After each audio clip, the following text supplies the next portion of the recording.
Your sensitivity is your superpower. Your sensitivity is your superpower. Your sensitivity is your superpower. God made you this way. He created you to be highly sensitive because you are able to feel things that not many people can feel. You are highly attuned to the universe. You are highly attuned to the energies, the frequencies that surround us.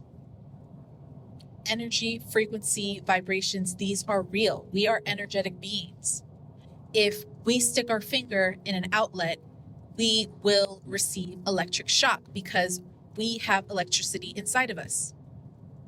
We have atoms and neurons, and they are all talking to each other, and it's chemical. It's chemical reaction. It's an energetic reaction. Okay? We get struck by lightning and everything goes haywire. Our neurons, our nervous system, the nerves, our brain, everything stops talking to one another. All our organs stop talking to one another. Everything is sent to the heart. Anyway, it doesn't matter. Okay, just focus on this. Your sensitivity is your superpower. Your sensitivity is your superpower. Remember that. You are vibrating from a higher frequency. So because of that, you are more sensitive to the things around you, to the people around you. They cannot feel what you feel. You are stuck among people, ordinary people, because again, you're a superpower. So you're stuck among people with average abilities, and they have somehow convinced you by their actions, their words, or their body language, or their silent treatment, or the looks that they give you. They have somehow convinced you that you are weird or too much because of your superpower, because of your high sensitivity, your highly sensitive capabilities. Okay, some of these sensitivities could be an example can be that you can't eat certain foods, or you can't ingest certain things, whether it's food or a drink of some substance, because when you do, it disrupts your microbiome, your gut, okay, the healthy bacteria in your gut. And you're wondering, why can't I stomach this when everybody else, 99% of the people can? Because somehow, some way, your body has evolved more than others, and it has caught on quicker than everyone else, because you're moving at lightning speed. They're moving at a slow pace. All right, you're like Dash from The Incredibles, or you're like the Flash from the DC Comics. You are moving at a faster pace than most people, so you're evolving at a faster rate than others are evolving. And because of that, you have sensitivities to certain things. You are sensitive to certain things. And I want to reiterate this because a lot of times you put yourself down because different. You're not like the rest. You just want to be plain Jane, plain Joe. You just want to fit in, get in where you fit in. You don't want to move up elevation wise. You don't want to move up levels. You just want to stay at the bottom racks. And that's just not going to work out, because you're always going to feel out of place and out of sorts at the bottom racks, at the bottom of the totem pole. That's where majority of the people lie. That's where they all congregate. It's like a whole pool of them, but you are meant to climb up the ladder and elevate yourself and move higher up in ranks because of your sensitivity, your superpower. It is calling you to action. It's calling you to be in places where you're up in the clouds. And I don't mean this to sound cocky. I don't mean this to sound vain. I don't mean this to sound like, oh, you're better than other people. That's not the case. The case is that stop beating yourself up for something that's outside of your control. This is the way that God made you. Understand that he makes no mistakes. He makes no mistakes. I used to cry because I'm crying too much, because I'm too sensitive, because people that I love so much, that I put in my heart, that are near and dear to me, did not know how to act around me and be around me when I was highly sensitive and emotional. And they were like, "You're too much drama. You're too soft, or you're too kind, you're too sweet, you're too nice, you're too emotional, you're too passionate, you're too high strung and high maintenance, you're too much."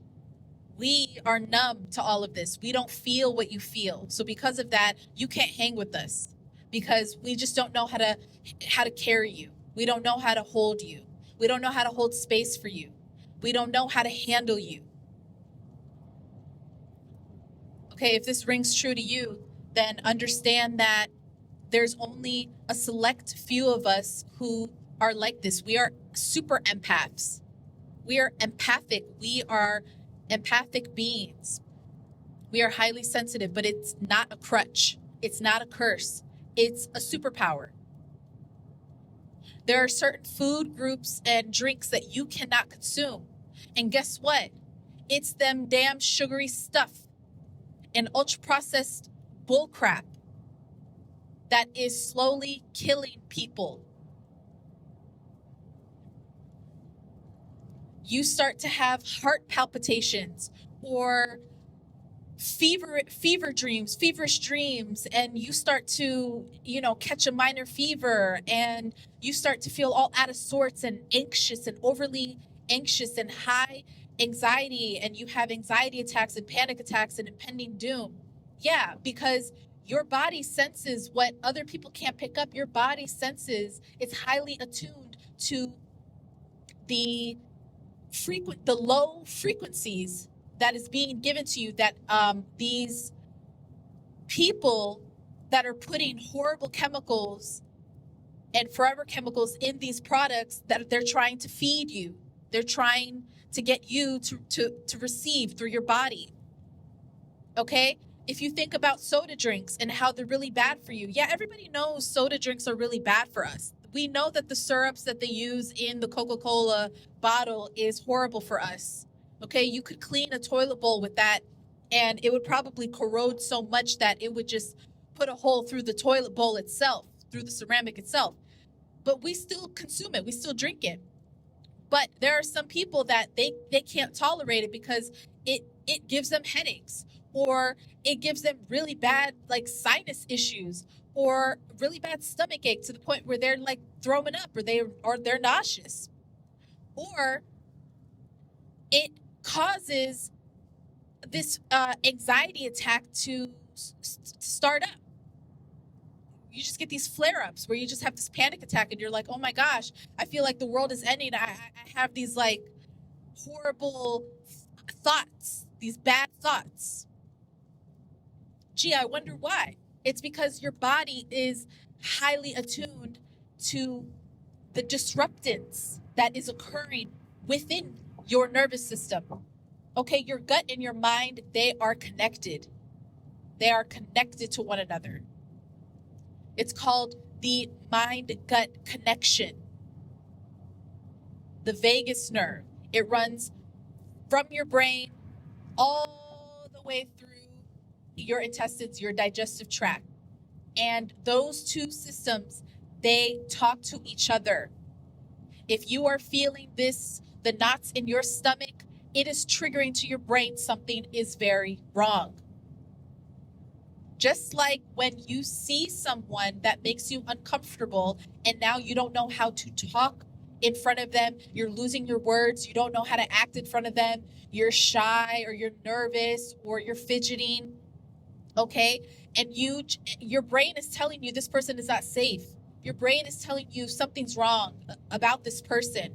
That's your intuition. Use your discernment. It's telling you something is not right. Stay away from this person. Get away from this person. That is what your mind is telling you. And guess what? it's going to manifest through, it's going to manifest all the way to your gut. And now your gut is going to be like, oh my gosh, it's in knots. So yeah, that's all I have to say. And I'll talk more about this when I can, but I just had to get that word out. You're highly sensitive for a reason. God makes no mistakes. I used to beat myself up about being hypersensitive, but you know what? I course corrected. I'm learning from my mistakes about trying not to be a hypocrite and trying not to let all the little things get to me. And, you know, I used to get so uppity and like, oh, they're mean to me, or those are my abandonment issues, my abandonment wounds. And I used to be like, you know, somebody would say a joke and it's like, I couldn't take the joke. But it's like, hey, this is boundary setting, you know?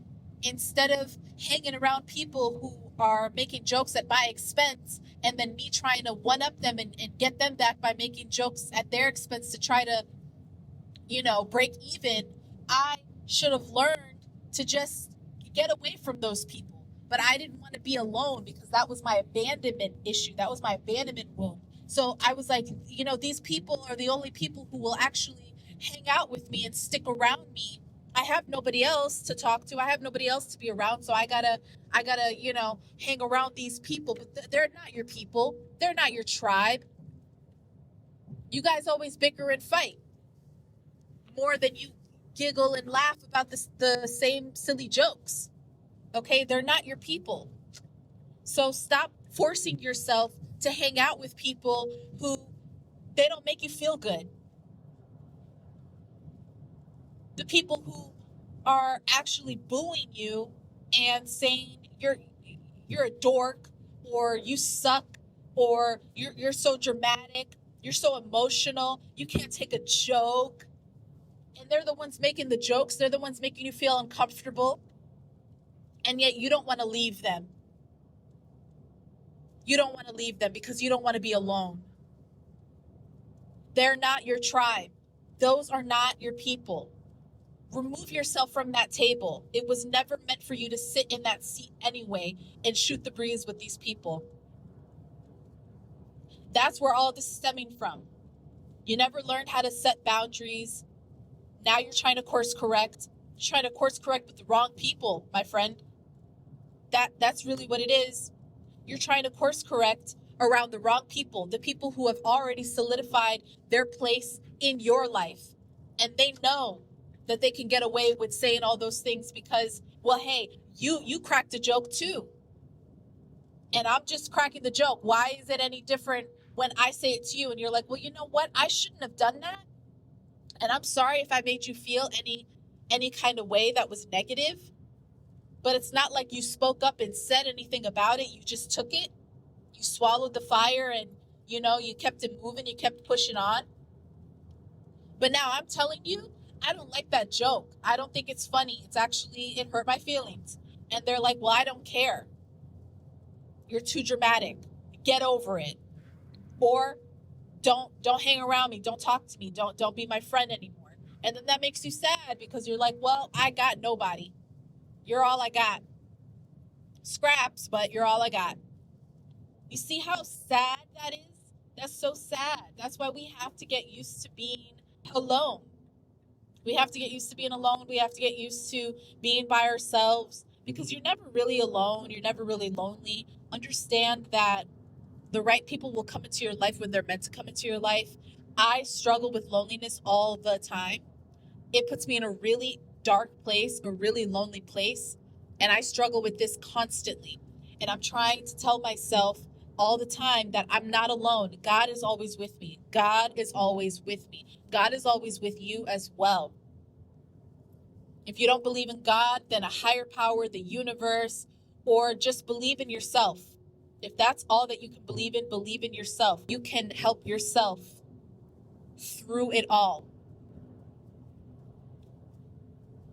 We think, okay, get in where you fit in. That's what's gonna make it all better. It's like, okay, I fit into this really tiny microscopic box, that's going to be good enough because I have to settle for this. I have to settle for this good enough. Not the best, but so be it. And let me tell you, you are only sacrificing so much of your authenticity from that. Quit it. Cut it out. Stop sacrificing your own authenticity just because of friendship or union or relationship for the short term. You are harming yourself in the long term. All right. That's all I got to say for now.